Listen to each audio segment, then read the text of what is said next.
Again, thank you. So the conversation today is another interesting one. Like I mentioned, the last 2 weeks we did talk about the role of the community in building, or in fact, the role of pretty much every one of us in building leadership and communication. I can see my good brother Olivier. Thank you so much, all the way from Canada. Great to have you here. And it's really wonderful to have you. I know you're a great enthusiast of leadership, and therefore this is going to be one of those conversations that you personally will enjoy. So we'll give it another 2 minutes before our friends can, before we can start, and give a chance to our friends to join in as well. If you're joining for the first time and you like the subject, feel free to click on the like button. And then if you are also new at the Speaker's Pulse and you like to regularly be informed, and when the conversation starts, you'll get a new link, please go ahead and subscribe so that you can have the most updated link whenever the system is down, just like happened a few minutes ago. So I am definitely thrilled to have you. So again, I can see more people have joined. Welcome. Thank you so much for being here. And we look forward to the wonderful conversation around leadership. And today I have quite a special guest, quite a unique guest that we will be sharing and discussing our area of passion, which is leadership. If you have any question in and around leadership, this is the right platform. And we will be just starting in 1 minute. So please feel free to subscribe, and get a cup of tea that you can sip on. If you're like me, such a tea person, get a cup of tea that you can sip on when the conversation starts, and then let's see how far we can gain from this wonderful opportunity. So our 2 minutes are done. So I just want us to start. Therefore, thank you so much, wonderful people. Thank you for joining the Speaker's Pulse. This is a conversation that we bring to you every fortnight. And as we always say, it is a platform where public speaking matters. And therefore, if you're joining in, public speaking and leadership tend to be cousins, and it's difficult. In fact, they tend to say they're married. It's a marriage between leadership and communication or public speaking, because the two are indeed going to go hand in hand. They're going to go together. So it's a wonderful privilege to have you join us tonight as we talk about the theme of tonight is the pathway to leadership. How do we become better leaders? How do we build leadership skills? How do we move from one place to another in the area of leadership? How do we build our leadership abilities? Because we also know that leadership is such a great skill to have, regardless of where you are, regardless of whether you're just joining in at the first professional ladder, or if especially more importantly, when you're into the management space, you always need leadership skills. But regardless whether you have a job or not, leadership is going to be a crucial aspect of your life. It has the ability to differentiate you from one group of people to another. And last week we were talking about how do we build more leaders. And tonight we have a wonderful friend of mine, longtime friend, and fellow Toastmaster. And if you can see along against his name, you will see a DTM. This gentleman has risen through the ranks all the way from the first speech of Toastmasters to the last. And the gentleman is not about to retire. And neither is he tired. My good friend Japhet Musau, thank you so much for being part of this conversation. Thank you so much for making time to come and be with us as we talk about your favorite topic. I know this for sure, which is leadership. And I hope that at the end of the day, we will be able to get so much from your wisdom. I know for quite some time you've been an ardent and determined and committed member of Toastmasters. You've taken on several leadership tasks and obligations. You've executed impeccably well. I, for one, has seen some of the things you've done, especially in the Toastmaster space. But I also know in your professional environment, you have been able to distinguish yourself just like your name or your title says, the DTM. Now, for those of you that are not particularly Toastmasters, Toastmasters is an educational platform, or I call it it's a leadership and communication educational program that helps people to become better people. I like to say as simple as that, and that leads into, of course, you want to become a better professional. If you want to become so Toastmasters is a platform that you can actually learn and grow from. So when you see a member that has a DTM, it's Distinguished Toastmasters. That is the PhD, my friend, of Toastmasters. And if you have attained the DTM of Toastmasters, then you attained the highest level of educational recognition by Toastmasters. And that we'll be talking more about in just a few minutes. I can see my good friend Jared Ouko, all the way from Kenya. It's a fellow Toastmaster as well. Thank you so much, Jared, for being part of this conversation. It's indeed about to be an electric one. So without really taking so much, I want to welcome you, and also want to welcome you, Japhet, to tell us a little bit about yourself. I'm definitely have not done any justice to what you are as a professional, as a leader. So I would like to hear from you, Japhet. Would you like to share a few things about yourself? Thank you very much. It's such a pleasure to be on your conversation tonight and to have all these great people logged in.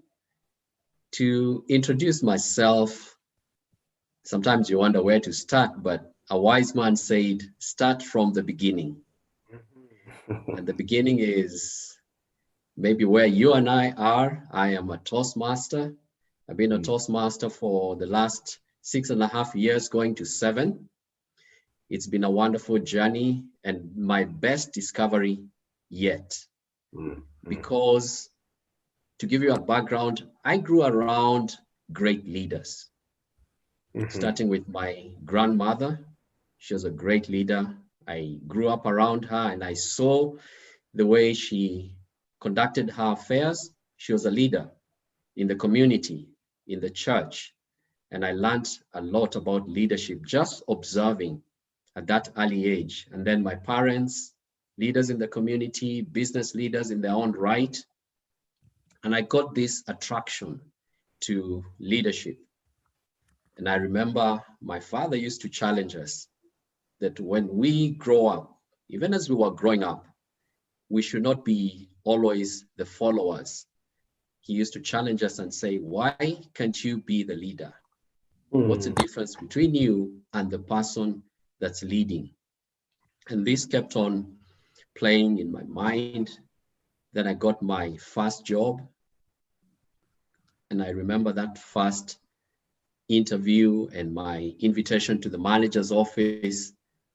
And after all the preliminaries, he said to me, young man, do you have a question? I said, sure, I do. Can you teach me to be a leader? Wow. I saw a blank look on his face, and I figured either one of two things. It's a question that he's never been asked, or it's a question that he was not expecting. Unfortunately, I didn't get an answer, but that triggered something in me. And that something was, let me search for this thing called leadership. Let me teach myself. Let me look for mentors. And that led me to meet so many mentors. One of the mentors led me to Toastmasters initially for public speaking. But when I got inside, I found out that it was much more than just communication. There was also the leadership track, which has been quite helpful to me. It has helped me. I work in the financial services, and since I became a Toastmaster, my leadership skills have really improved in a tremendous way. The kind of training that you get in Toastmasters through materials that they provide, tried, tested, and proven, through mentors that lead you, guide you, and prod you. And I'm glad for my mentor that prodded me. I was only 2 years in Toastmasters, but he said, I see you becoming the president of this club very soon. And within less than a year, indeed, I became the president. And the people that are there to support you, they give you positive feedback, frequent feedback, and that helps you to grow in a very fast way. Thank you so much, Japheth, for that. My story is not far from what you shared. There are many people in my life, especially when I joined Toastmasters, pushed me, and these people at Toastmasters have they have wonderful eyes. They have the way of seeing, and they only see great potential in you, even when you see little or less about yourself. And it's another thing we'll be talking about in just a few minutes. Again, I want to thank our wonderful friends that have joined in. Lydia, Nicole, I can see David as usual. Thank you so much for being here. I can see you, Sylvester, my good friend. And then we also have people from Spoken Word Ministry of Rwanda. Thank you so much for being part of this conversation. If you're just joining, we're talking about leadership. And Japheth, you just opened us on your journey of leadership. And I just wanted to ask this question that I know most people know why, but why do you think it's important for us to spend time developing our leadership skills? Is there any value that comes regardless of where you are? There is great value in developing leadership, first starting with yourself, because it starts with self-leadership. Before you can lead anyone, you need to be able to lead yourself.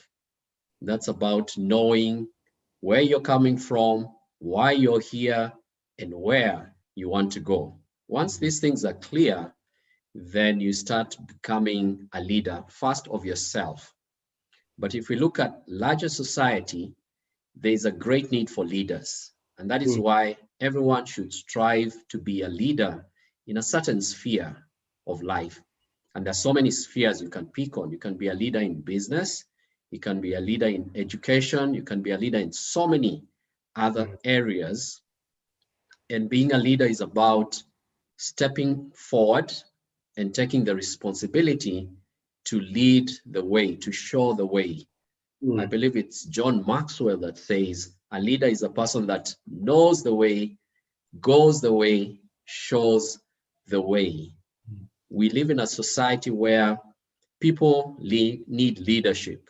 They need somebody up front who will, number one, capture the aspiration of the group, the collective aspiration of the group, and then be able to verbalize that, be able to put it in a structure of a mission, cast the mission and the vision to the group, and then get them to begin moving in a confident and in a certain way now to achieve whatever they aspire to achieve.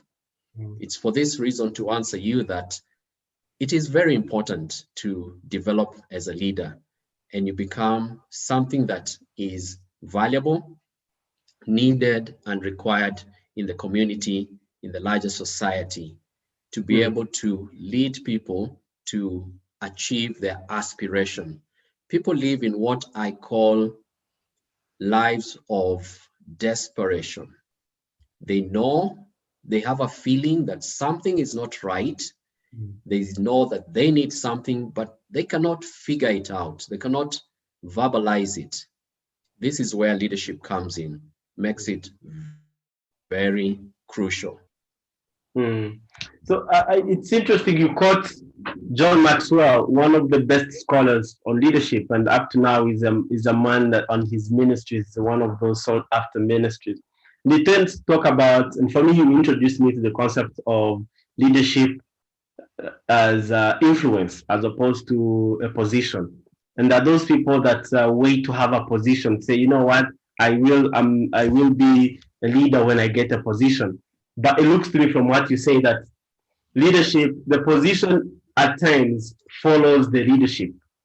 And once people have seen that you have the traits to be able to execute, then they will call on you. And you know that there are many career, I would say, beginners that uh, when they have leadership, it's very easy to rise through the ranks into an organization because you communicate better, because you're able to conceptualize things and you have a big picture in mind. But most importantly, I felt that I agree so much with Sarah Diambo. She's saying that self leadership.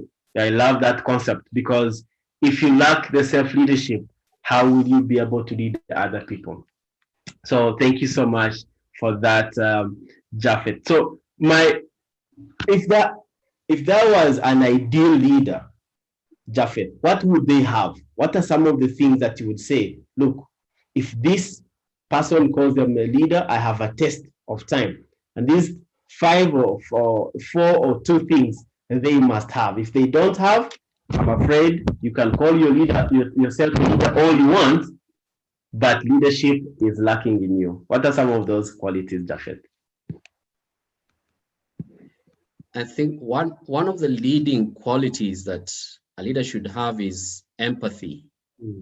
To be able to look at the other people and connect with them. Maxwell again said, most people communicate, but few connect. That connection comes from you understanding the other party, where they're coming from, and what they need. If a leader has this quality of empathy, then they can be able to lead towards helping the team and the individuals in that team to achieve their goals and their aspiration. And this makes the leader have the second quality, which is selflessness. To know that leadership is service. We live in a society where leadership is viewed like lordship, but it's more of a service. You're more of a servant to the team. The position of a leader is another position in the team. You have other positions within that team. And what makes it a team is when each and every position is properly carried out. That gives success to the team. And leadership is one of the positions in the team where you're the center of everything. Everything rises and falls on leadership. We're quoting Maxwell once again. Yeah. Everything rises and falls on leadership.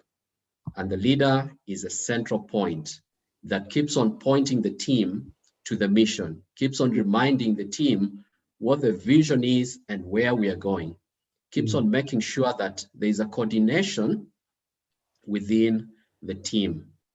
If a leader is self-centered, they cannot function properly in this respect. Therefore, that other quality, selflessness.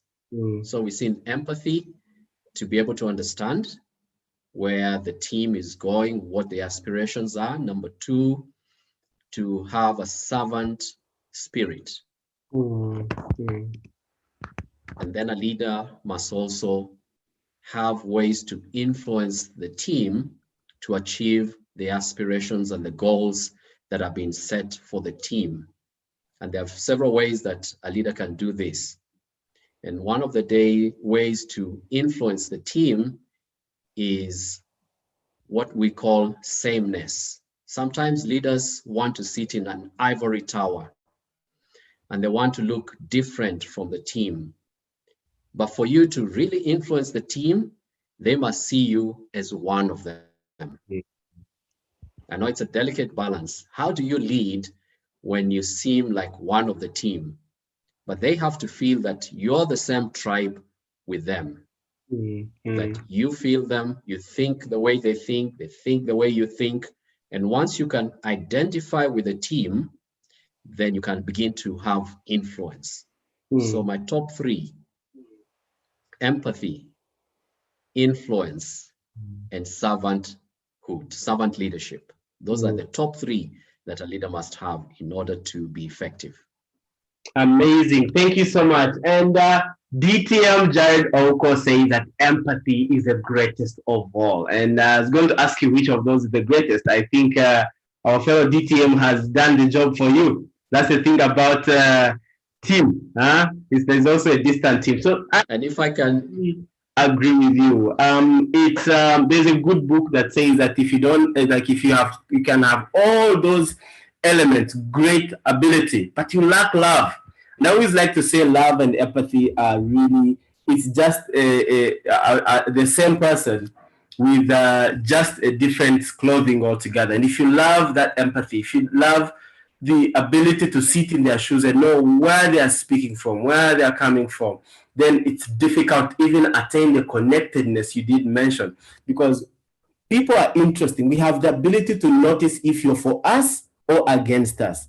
In just a split second, we know if this person is trying to use me or is trying to help me get where I want. And all of us want to follow leaders that get us to another place.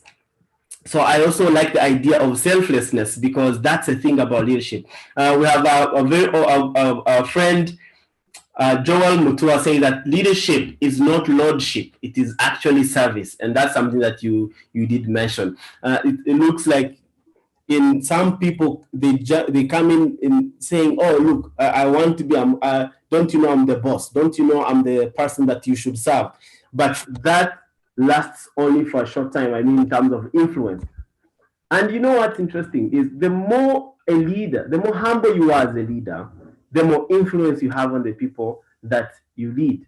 And that is where the selflessness comes. And I like to also refer to one of the greatest leaders in history. Some people can argue that Jesus Christ was.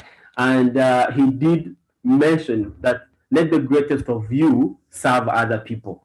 And these are transferable skills. These are transferable abilities. And as a leader, regardless of how many people you're leading, if you are not, if that's that X factor. In fact, I call it the selflessness as the X factor of leadership, because that is the thing that makes you, stand out. And that really is your biggest of all. Again, thank you so much, wonderful people, for joining in. Jackson, thank you so much. I can see Olivier. Olivier, you have a question. So I'd like to thank you for so much for this amazing discussion. First of all, and I have two questions. One, what's the difference between leadership and management?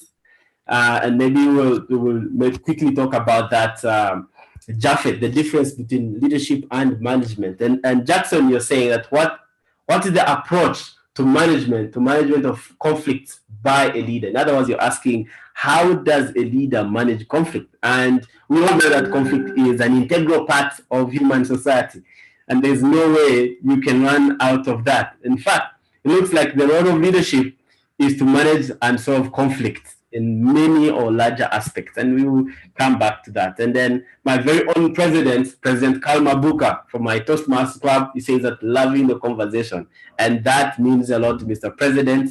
Your affirmation says a lot. Thank you so much for being here. So Japheth, I just want to throw you this question. What's the difference between leadership and management? Thank you. As I get into that, I want to appreciate all the people that are logged in. The difference between management and leadership. The major difference is management concentrates on making sure that processes, procedures run as set by the rules. They're about the here and the now, but leadership is more focused on introducing change and moving forward, and also coordination of so many parts. You find that management tends to be limited to a particular specialization, a particular skill set, but leadership is more broad, and leadership is about introducing vision, casting the vision, and leading the group, the organization, to new territories. Leadership introduces a lot of change by the matter of the fact that leadership is right up front there and is leading the team to progress forward. But management is a bit more restricted to making sure that business as usual runs. But leadership deals more with business unusual. You find leadership introducing changes, and it's through leadership that you have growth. But without change, you cannot have growth. You find that leadership introduces change, while management is about the retention of the status quo. Wow, that's you've introduced it in a very interesting way, Japhet. I'd never thought about that. Maintaining the status quo, making sure that things run as planned, that's management, and avoiding any shock that may happen. But leadership is all about disrupting and finding new ways and constantly thinking of how do you make this thing better and new, and also broadening the horizon. And that's why when you talk about project manager, you always have a confined time frame, for example, I think, and you always have resources, specific resources. But as a leader, you always have limited resources, and the expectation is that you will always make the best out of it. Of course, management also has limited resources, but most of the time, a project that you're managing has its resources cut out already, and that brings in the idea that you mentioned of managing the status quo. Excellent. Thank you so much. I hope, Olivier, that was clear enough, just like it was for me. Then Jackson is also a fellow Toastmaster. He asked that what is the approach to conflict management from a leader's perspective?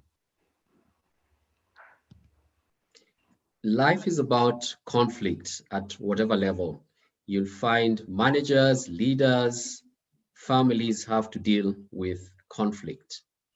Where you have different opinions, different aspirations, conflict comes in. Fortunately, if you're talking of a group of people that are organized, let me take, for example, like Toastmasters, you have what are known as rules of order, you have a constitution. The first step, therefore, would be to go to the rules. Some organizations have written rules. Others have unwritten rules, especially if you talk in the family, you may have unwritten rules, but it's to go back to those expected behaviors and see which party is on the side of the rules and which party is out, and that will help you to settle this conflict. If you're in an organization that has a constitution, you'll find that there is most likely an article or two that will help you to resolve this issue.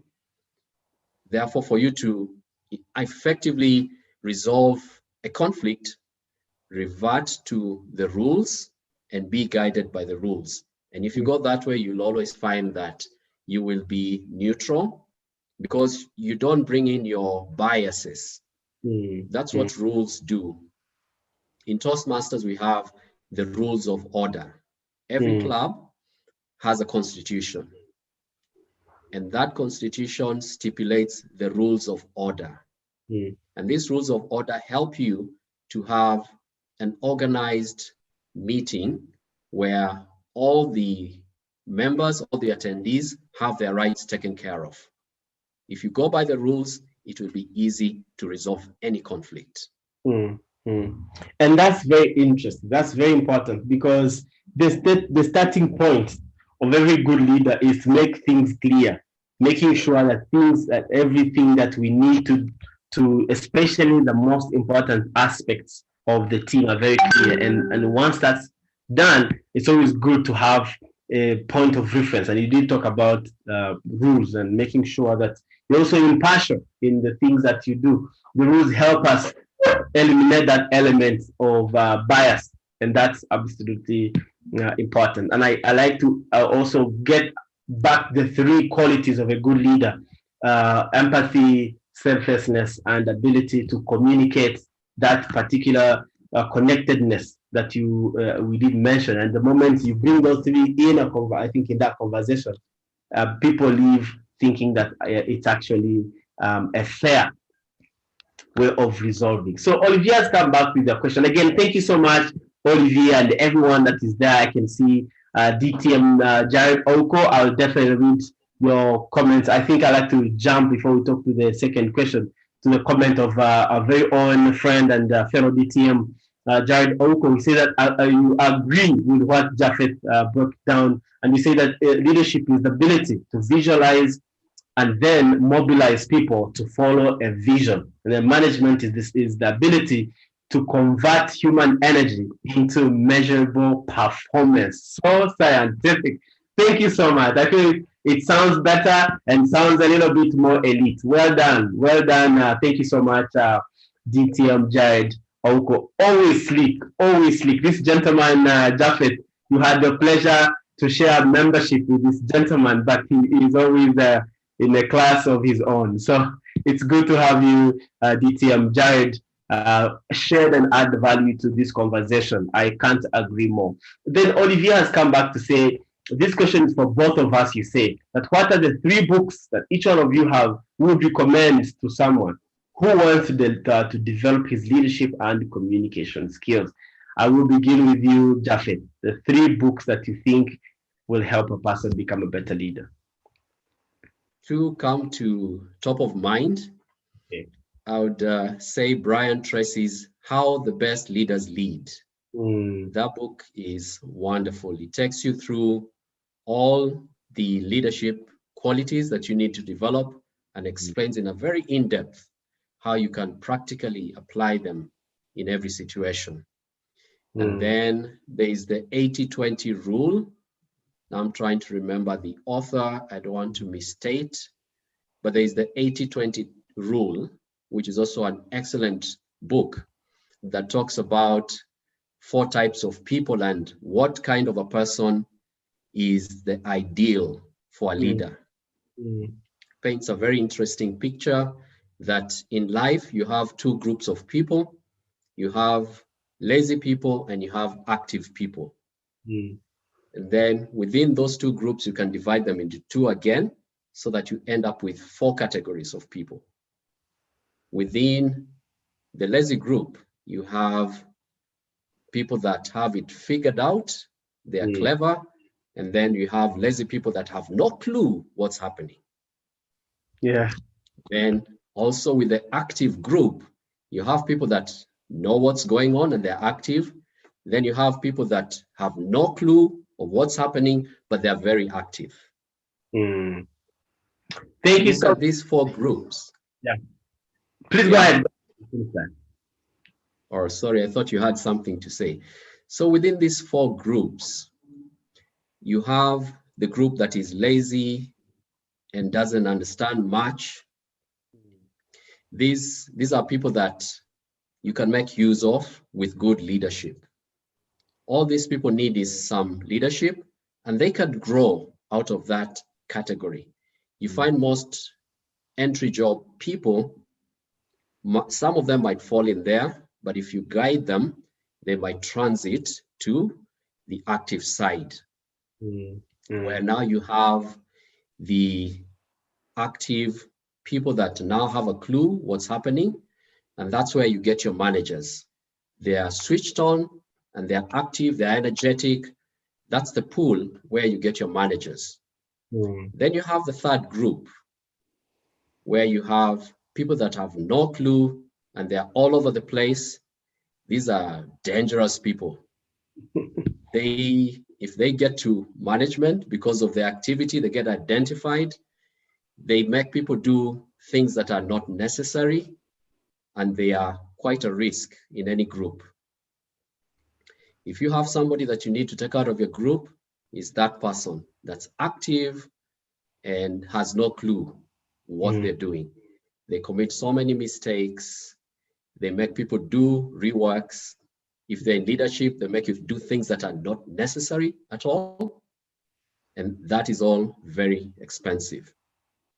And then you have the 4th category, people that know what's happening, they're sharp, and they're lazy.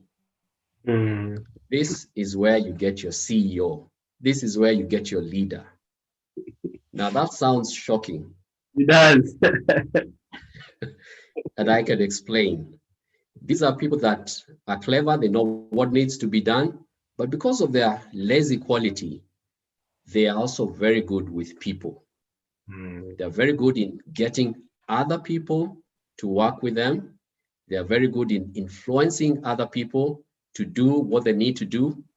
And in that book, the 80-20 rule rightly identifies that the lazy, intelligent people are where you get your chief executive officers, your chairman, because they understand how every part connects with the other. But because of their quality of laziness, then they're able to apply the 80-20 rule, spend 80% of their effort on the 20% that matters and delegate the 80% that somebody else could do. And then that way they become effective leaders. Wow. So there you have it, my friend. For Japhet, it's those two books. And for me, I would like to say the first is How to Win Friends and Influence People by Dale Carnegie. And this is an excellent book that talks about emotional intelligence before it's actually called emotional intelligence. How do you deal with people and how do you actually work with people?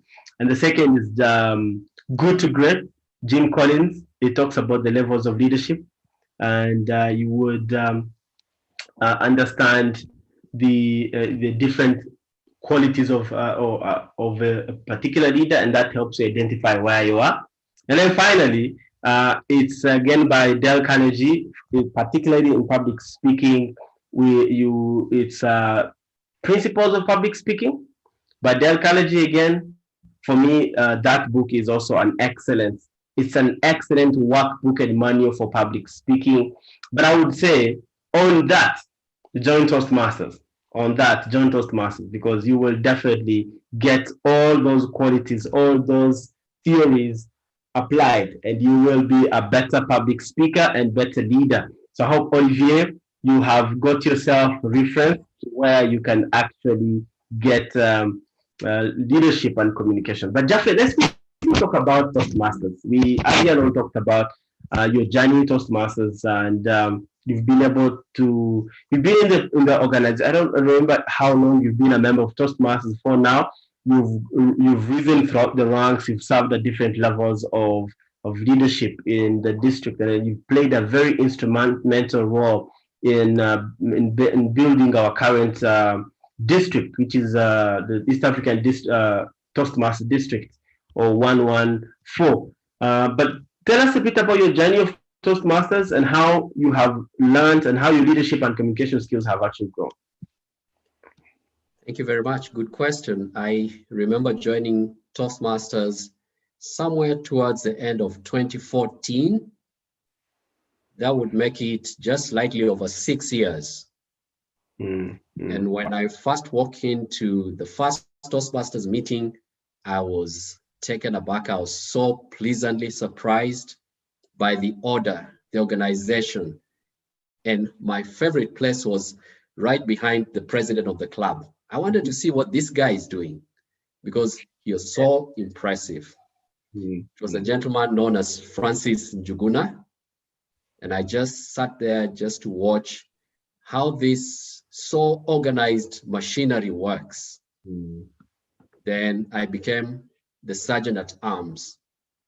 This is a person that takes care of the property of the club, makes sure that the meeting room is ready and that every participant in the club meeting is facilitated to do their role. There you get to meet so many people. You meet literally everyone in the club. Yeah. They get to know you, you get to know them.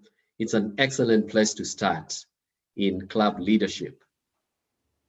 I had a gap year, then the next year I was elected the president of the club, Kwanza Kenya, which was really big shoes. Is that the first club of East Africa? The very first club in East Africa? Yes. Wow. I did my presidency for 1 year. You can only do 1 year, 1 term, 1 year. And it's like a race to the finish. You know, you have 1 year, you have so many plans, so many goals. The beauty is you have a team. And as president of the club, the greatest lesson that you can take away is how to lead volunteers. All of you, you're volunteering your time, sometimes your money, your resources, and so much more. The challenge there is, how do you lead volunteers? And what I picked there is, even if you're paying people, my book is going to come out soon on leadership. I say in that book, when you're leading people, whether you're paying them or not, you should consider them to be volunteers, because nothing is tying them there. If you don't treat them well, they will leave and go work elsewhere. And you should always view them and treat them like volunteers. It was a great learning opportunity to be the club president for that 1 year. I later on helped in the then territorial council. I was requested to be the parliamentarian. I had no clue what it was. But the parliamentarian is like the custodian of the rules and the protocols. And you work very closely to what then was the territorial council chair, and the district executive team, to help them run their affairs according to the rules. And you're there just to make sure that everything that is done doesn't go against the protocol, the constitution, and the rules. Then later on, I had the opportunity to be the division director of Division B, in charge of helping 12 clubs. And there, the mandate was to do two things, known as the mission of the district: to build new clubs, help all clubs to achieve excellence. Those are the two key deliverables of the district leadership. And as a division director, you are part of the district leadership. We helped to build new clubs and support all the clubs to achieve excellence. You work now with other leaders. It's another totally different level of leadership, where now you're leading other leaders. They have their own ideas of how they want to do things. And you need now those three qualities: empathy, ability to connect with them, and ability to bring out their aspirations, to be able to work with them as leaders to see how they can improve. And at this level, you're even much, much more of a servant. You're a resource to them. You're a bouncing board where they bounce off their ideas. They want to come to you as a source of information. And therefore, at this level, you need to have a lot of information that you can help them with. And that is where I reached in my Toastmasters leadership. It's been a wonderful journey, and I look forward to serving even more. So I totally identify with your leadership path. And one thing about Toastmasters, and for people that don't know about Toastmasters that are watching tonight, is that it gives you a practical opportunity to lead. And I always say that it gives you baby steps to take until you reach the top. By the time you're DTM, trust me, by the time you finish your requirements for being a distinguished Toastmaster, you have led yourself as an individual through the club. You have led a club, and that is where you learn the basics of leadership. And I felt like myself, my first role was a sergeant at arms, and I always like to joke and say it taught me how to laugh and have that Duquesne smile, because people, you are actually at the door waiting for people to come. You're there early and you set up the room, and you probably have a team or not, but then at the end of the day, back then, before COVID, you would give a firm handshake and say you're welcome to Toastmasters, and let them have the comforts of your service. And then you learn the basics of service. You learn the basics of connecting with people and building trust. And then from there, you're given it, of course, you've served your one time as a member, as an officer, and then you're given another challenge of leading leaders at the district level, which is something that you mentioned earlier on. And I always think that if you can manage to lead people who are leading other people, I think then you've mastered a big chunk of leadership, because it's where your leadership skills, where the three, as you mentioned, the three key aspects are seen, because these people already have other resources they can learn from. You have to position yourself that they need your services and they find them, and that they are still happy to call you one of them, and they are still happy to say you are their leader because you're adding value to them. I just wanted to ask you, Japhet, this is an impression I had through Toastmasters. It builds your communication skills, your leadership skills, but as well as your management skills. So I don't know if what was your, I know that for every DTM project, there's a project that you do, and this is actually where project management or management itself comes along. What did you do, and how was that experience? It was a wonderful experience where we worked with DTM Jared, that is on the call. We put up a speakers bureau, and we have partnered with where the club is hosted. We did a wonderful job where my vision was to give Toastmasters a bridge to go to speak in the public outside the Toastmasters Club. This was the vision that I had, and I'm glad that we continue to give a lot of Toastmasters that safe passage to move from the club environment and begin to speak to other audiences who need their message.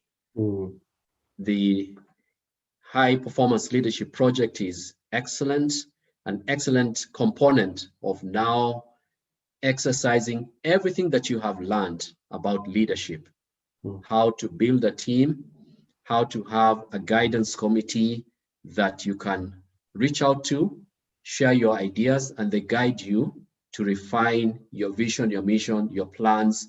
You're working with a team. The structure is such that you have a guidance committee, which is like a board of directors, and you're the CEO. You keep on convening meetings, you update them where you are on certain milestones. They give you feedback on how you can improve. And where you're having challenges, you can bring it to that group, the guidance committee, and they will help you to figure out ways that you can tackle that particular issue. Then you go back now to your action team. These are the people on the ground that are going to translate your vision into reality. This is where your leadership really comes to test.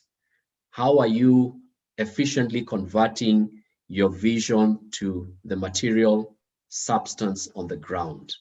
And it's the responsibility of the team to tap into that, to rely on you to guide them and to help them where they're not fulfilling what they should, to be able to bring out the final product. And it's a wonderful thing to go through.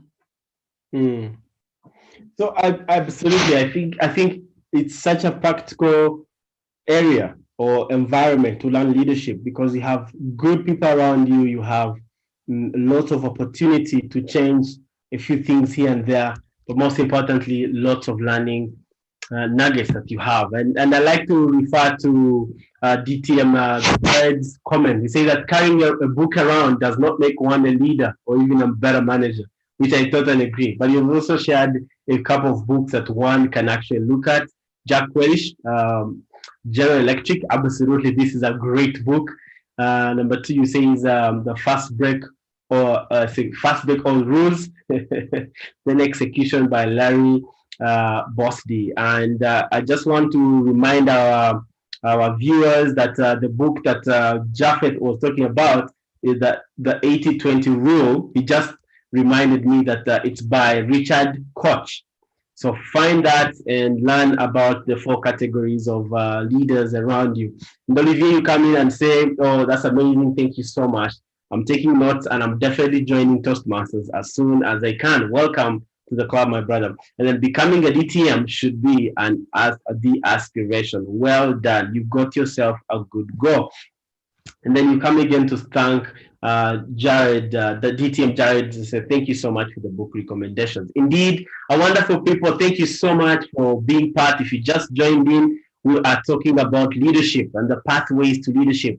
How do we develop leadership? How do we, what are some of the key qualities of leadership? And earlier on, our wonderful guest, DTM Japheth, just shared the 3 key elements. If you forget everything, don't forget the 3 main qualities of a leader. 1 being empathy, 2 having the ability to connect with people, and 3, I forget the 3rd one, Japheth,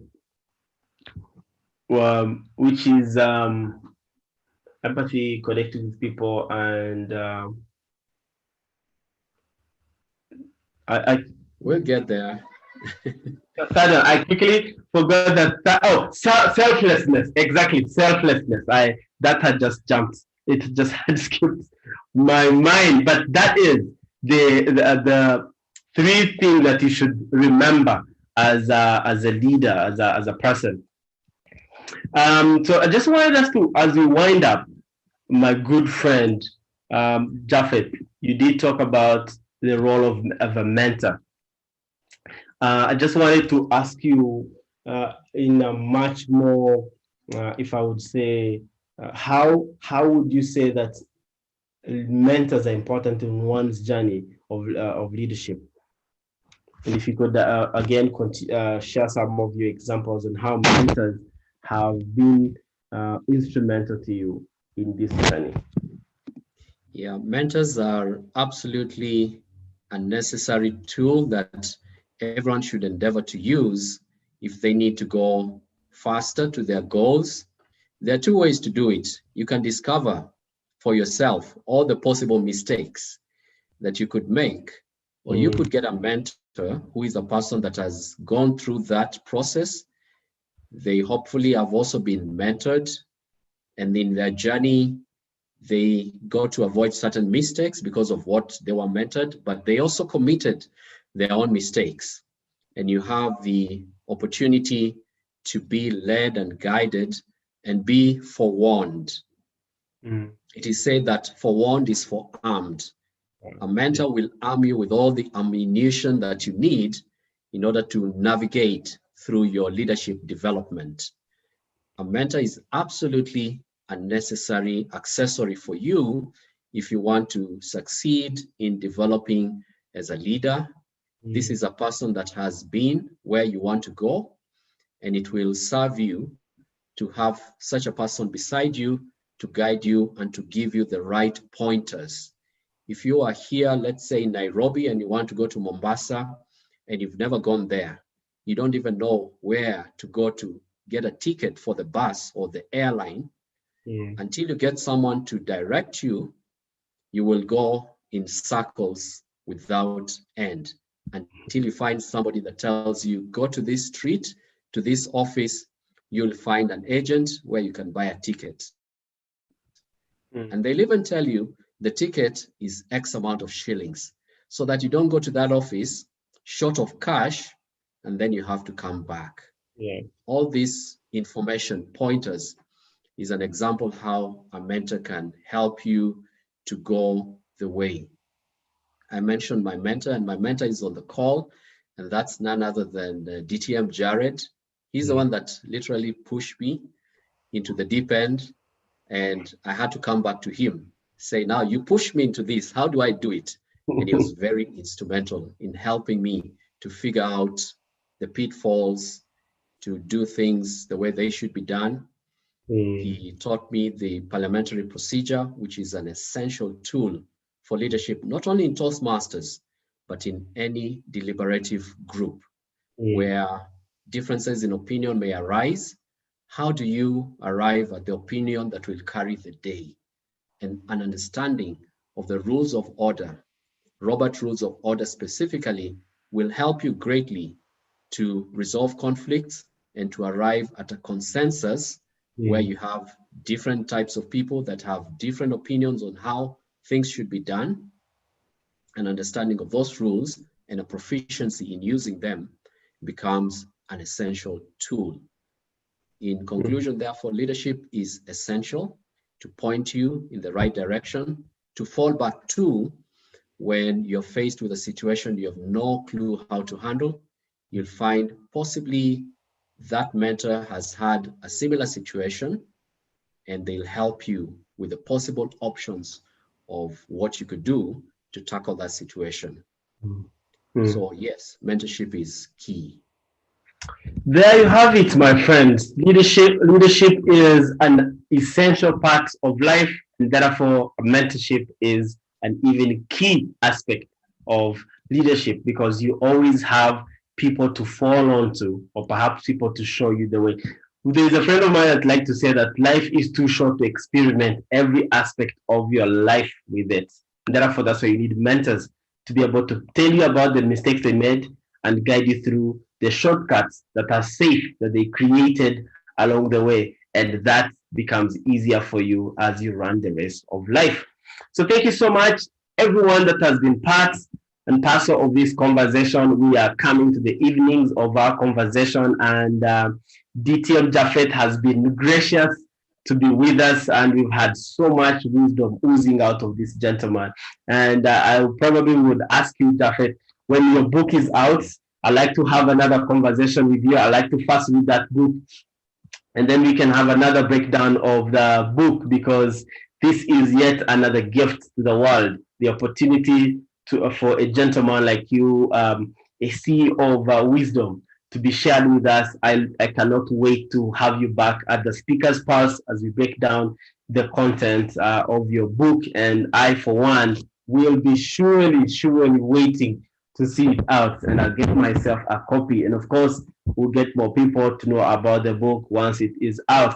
Japheth, I'd like to ask you parting shots to sum it up. What are some of the things we should never forget about this conversation? Well, it's been a pleasure to be on the show. Let me say that before I give my parting shot, and all the people that have been on the conversation. I've been seeing the chat going on, and it's a topical issue that everyone should be interested in. Like we said in the beginning, everyone is a leader, if of nothing else, of themselves. And self-leadership is about knowing where you're coming from, why you're here, and where you're going. And to remember that the qualities of a leader: empathy, connection, and selflessness.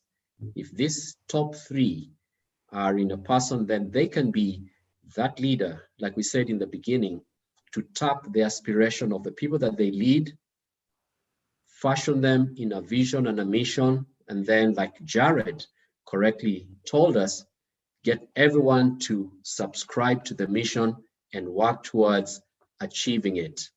We live in a world that desperately needs leadership. When you see the pandemic that we are in, we need leaders who will stand for the truth, who will do that which is right, and who have the top qualities of leadership, that is empathy, connection, and selflessness. Thank you so much, Japheth. We cannot thank you enough at the Speaker's Pulse. For you to create some time and be with us tonight has been absolutely amazing. And again, to our wonderful people on the other end, very friend and good fellow Toastmaster and DTM Jared Ouko, thank you so much. And you're saying that welcome to Olivier. Your best is first break all the rules by Marcus. And then you also say great initiative to fish for members. And I think you're saying this in reference to the Speakers Bureau. I think that Japheth and the team were able to put together, which you are greatly involved. And you're saying, well done. You say join, you will not regret. Definitely looking forward to learning more about the Speakers Bureau, and hopefully I could join the League of elite speakers and learn from them as well. I just want to thank each and every one of you that was part of this conversation. Again, the Speakers Pulse is a conversation for you, or is a platform for you where we bring about conversations around the area of leadership and communication. And we believe that at the end of the day, just like Japhet has mentioned, it is a skill, leadership, that we can use, that we need to be able to be better human beings, professionals, and what you can mention. So always join us every fortnight and have a conversation around leadership and communication. It's been a wonderful pleasure, and this is and always will be the Speaker's Pulse. Have a wonderful night.